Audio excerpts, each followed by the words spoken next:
Hello friends, आज हम आपको बताएंगे प्रोकैरियोटिक कोशिका और यूकैरियोटिक कोशिका के बारे में। तो फ्रेंड्स, अगर आपने हमारा पिछला वीडियो नहीं देखा है तो हमने लिंक डिस्क्रिप्शन बॉक्स में दे दिया है, आप वहां से जाके वॉच कर सकते हैं। तो हम अपने टॉपिक पर आते हैं, कोशिका के प्रकार। आज हम आपको पढ़ाएंगे क्या, कोशिका के प्रकार। कोशिका देखिए हमारे 2 टाइप्स की होती है, एक होता है प्रोकैरियोटिक कोशिका और दूसरा होता है यूकैरियोटिक कोशिका। तो प्रोकैरियोटिक और यूकैरियोटिक को समझने से पहले हम जंतु कोशिका को समझते हैं कि जंतु कोशिका का स्ट्रक्चर कैसे होता है। तो देखिए यहाँ पे हम उसका स्ट्रक्चर बनाते हैं, जंतु कोशिका का स्ट्रक्चर। यहाँ पे देखिए कुछ इस प्रकार का होता है।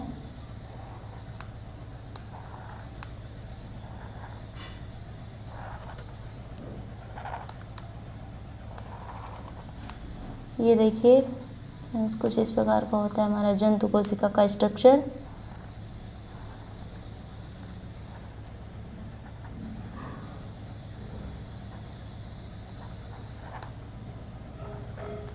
ये देखिए यहाँ पे है, ये इस प्रकार से जो स्ट्रक्चर बन रही है। तो देखिए ये हमने बनाया क्या, जंतु कोशिका। अब देखिए ये क्या है, जंतु कोशिका। ये है हमारा जंतु कोशिका। अब देखिए इस जंतु कोशिका के ये जो पार्ट है, ये वाला जो पार्ट है, इसको कहते हैं प्लाज्मा झिल्ली। ये एक झिल्ली नुमा संरचना होती है, इसे क्या कहते हैं, प्लाज्मा झिल्ली कहते हैं। और ये जो देख रहे हैं आप, इसको कहते हैं रसांकुर। इसे कहते हैं क्या, रसांकुर। ठीक है। तो अब देखिए इस जंतु कोशिका के दो पार्ट होंगे। एक होगा, पहला होगा हमारा कोशिका द्रव्य, कोशिका द्रव्य, और दूसरा होगा केंद्रक। इसे हम कहेंगे साइटोप्लाज्म और इसे कहेंगे न्यूक्लियस। तो न्यूक्लियस हमारा बीच में होता है, ये हमने आपको पहले ही बता रखा है। ये हमारा हो गया न्यूक्लियस। इसमें जो है धागी नुमा ये संरचना होती है, ये होता है गुणसूत्र होता है, ऐसे आपस में लिपटे हुए होते हैं। ये क्या है, गुणसूत्र। और इसी गुणसूत्र का डीएनए बनता है जो कि आनुवंशिक पदार्थ है। तो अब देखते हैं कोशिका द्रव्य क्या है। अब ये जो पार्ट बचा है हमारा, ये जो पार्ट बचा है, इसे हम कहते हैं क्या, ये हमारा है साइटोप्लाज्म। इसे क्या कहते हैं, कोशिका द्रव्य, कोशिका द्रव्य।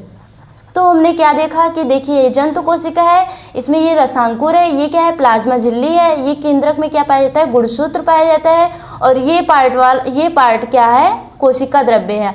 और इसी कोशिका द्रव्य में हमारे सारे जो सेल ऑर्गन होते हैं वो सारे प्रेजेंट होते हैं। जैसे हो गया हमारा माइटोकॉन्ड्रिया। माइटोकॉन्ड्रिया का स्ट्रक्चर कुछ इस प्रकार से होता है। देखिए ये है हमारा क्या, माइटोकॉन्ड्रिया, माइटोकॉन्ड्रिया। इसे हम क्या कहते हैं, पावर हाउस कहते हैं। ये ऊर्जा गृह होता है, ये ऊर्जा का सबसे ज़्यादा इम्पॉर्टेंट है, ये हमें ऊर्जा देता है। अगर हम कार्बोहाइड्रेट खाते हैं तो ये हमें ऊर्जा देता है। कार्बोहाइड्रेट का हम पाचन करते हैं तो हमारे शरीर में अब्जॉर्ब होता है और ये हमको ऊर्जा देता है। इसीलिए हम इसे क्या कहते हैं, पावर हाउस। इसे हम कहते हैं पावर हाउस।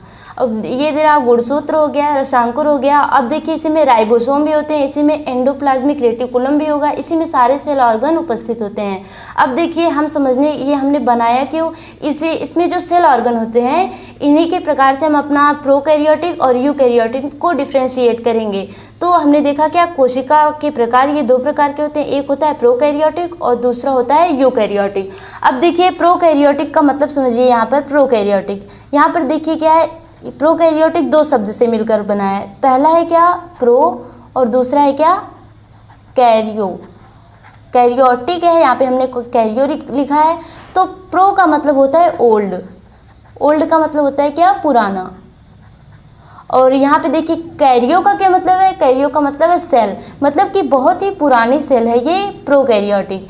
जो प्रोकैरियोटिक कोशिका है ये बहुत ही पुरानी सेल है। और हम देखते हैं इसके कुछ पॉइंट्स हैं। देखिए इनमें केंद्रक नहीं होता, अब जब इतनी पुरानी सेल है तो इसमें केंद्रक भी विकसित नहीं होता। और देखिए जंतु कोशिका जो कि यूकैरियोटिक है, इसमें जो केंद्रक होता है वो विकसित होता है। और देखिए दूसरा पॉइंट है इसमें प्लाज्मिड होता है। तो प्लाज्मिड का मतलब क्या हुआ, देखिए हमारा जो डीएनए होता है, डीएनए इस धागे नुमा संरचना होती है डीएनए की, ये क्या है हमारा डीएनए। और यही डीएनए जब वृत्ताकार रूप ले लेता है, ऐसे वृत्ताकार बन जाएगा, वृत्ताकार, तो ये इसको हम क्या कहेंगे, प्लाज्मिड। प्लाज्मिड इसे क्या कहेंगे, प्लाज्मिड। देखिए पहला पॉइंट क्या था, इसमें केंद्रक नहीं होता और इसमें प्लाज्मिड होता है, इसमें प्लाज्मिड पाया जाता है। ये नहीं कि इसमें धागे नुमा डीएनए नहीं होता, इसमें वृत्ताकार डीएनए होता है। तो तीसरा पॉइंट देखते हैं क्या, इसमें कोशिका भित्ति नहीं पाई जाती, इसमें जो सेल वॉल होगा, सेल वॉल ये नहीं पाया जाएगा। चौथा पॉइंट देखते हैं क्या है, माइटोकॉन्ड्रिया, क्लोरोप्लास्ट, गोल्गी का ये अनुपस्थित होते हैं, मतलब नहीं पाए जाते हैं। ये प्रोकैरियोटिक सेल है, बहुत ही पुराना है, इसलिए इसमें cell organ, mitochondria, chloroplast, golgi का ये सब नहीं पाए जाते हैं। और देखिए इसमें पांचवा पॉइंट क्या है, इसमें 70S प्रकार का राइबोसोम पाया जाता है। 70S प्रकार का ये जो यस लिखा है, इसका मतलब होता है अवसादन गुणांक, इसका मतलब होता है अवसादन गुणांक। अब ये अवसादन गुणांक क्या है, ये जब हम आपको राइबोसोम बताएंगे, एक एक सेल ऑर्गन हम पढ़ेंगे डिटेल में, तो हम आपको बताएंगे 70S क्या होता है और 80S। ये दो प्रकार का होता है, एक होता है 70S और दूसरा होता है 80S। ये दो प्रकार का होता है, ये हम आपको बताएंगे जब हम डिटेल में सभी सेल ऑर्गन को पढ़ेंगे। तो अब देखिए छठा पॉइंट क्या है, हिस्टोन प्रोटीन। ये जो है हिस्टोन प्रोटीन इसमें अनुपस्थित होती है और इसमें प्लाज्मा झिल्ली इसमें उपस्थित होती है। इसमें कोशिका भित्ति नहीं पाई जाती है, बट ये प्लाज्मा झिल्ली पाई जाती है। ओके फ्रेंड्स, तो हम आते हैं यूकैरियोटिक सेल पर। अब देखिए यूकैरियोटिक सेल में क्या है, ये जो हमने स्ट्रक्चर बनाया है ये यूकैरियोटिक सेल है। अब देखिए इसमें पहला पॉइंट क्या है, इनमें सुस्पष्ट केंद्रक पाया जाता है। अब इसका मतलब एक बार आप समझ लीजिए, यूकैरियोटिक क्या है, यूकैरियोटिक सेल। यूकैरियोटिक का मतलब होता है बहुत ही एडवांस सेल होते हैं, इनमें सब कुछ विकसित होता है।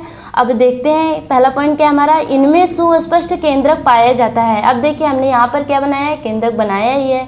आनुवंशिक पदार्थ डीएनए और न्यूक्लिक अम्ल होता है। ये देखिए डीएनए रहा हमारा, डीएनए से क्या बिल्कुल बनता है, गुणसूत्र से क्या बन के मिलता है, डीएनए बनता है, गुणसूत्र से मिलकर डीएनए बनता है। यहाँ पर देखिए आनुवंशिक पदार्थ डीएनए और न्यूक्लिक अम्ल होता है, तो यहाँ पे हमने आपको दिखाया। अब देखिए क्या है,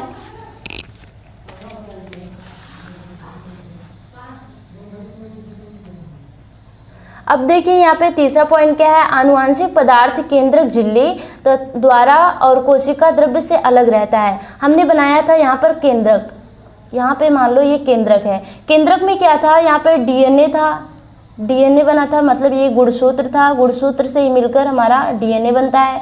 तो ये हमारा गुणसूत्र था। ये देखिए इसके ऊपर एक भित्ति पाई जाएगी, इसको हम क्या कहते हैं, भित्ति नहीं, यहाँ पे मेम्ब्रेन होती है, ये इसे कहते हैं केंद्रक झिल्ली। इसे क्या कहते हैं, केंद्रक झिल्ली, न्यूक्लियस मेम्ब्रेन।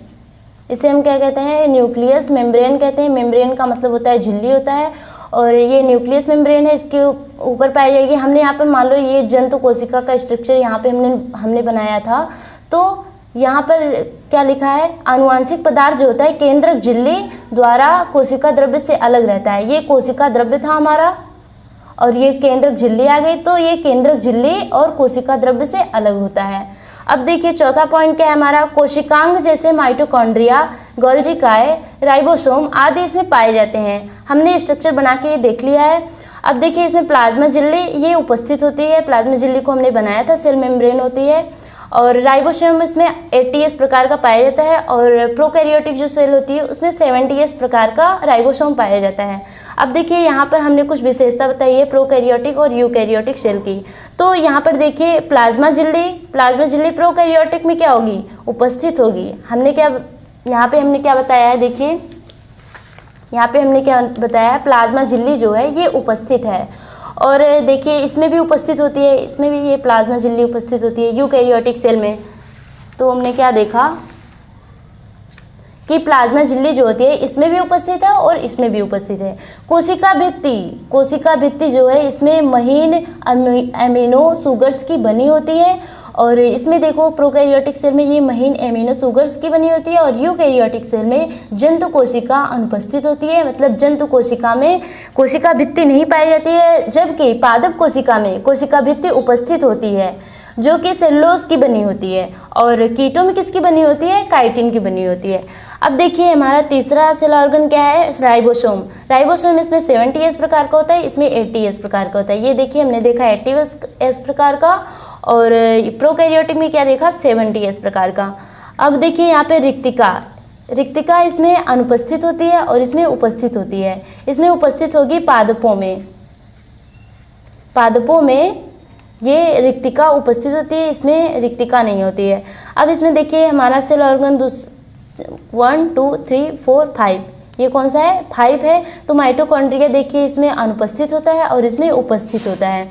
एंडोप्लाज्मिक रेटिकुलम, इसको क्या कहते हैं, अंतःप्रदीप्ति जालिका, इसको कहते हैं अंतःप्रदीप्ति जालिका। ये अनुपस्थित होता है, इसमें उपस्थित होता है, इसमें नहीं रहता, इसमें रहता है।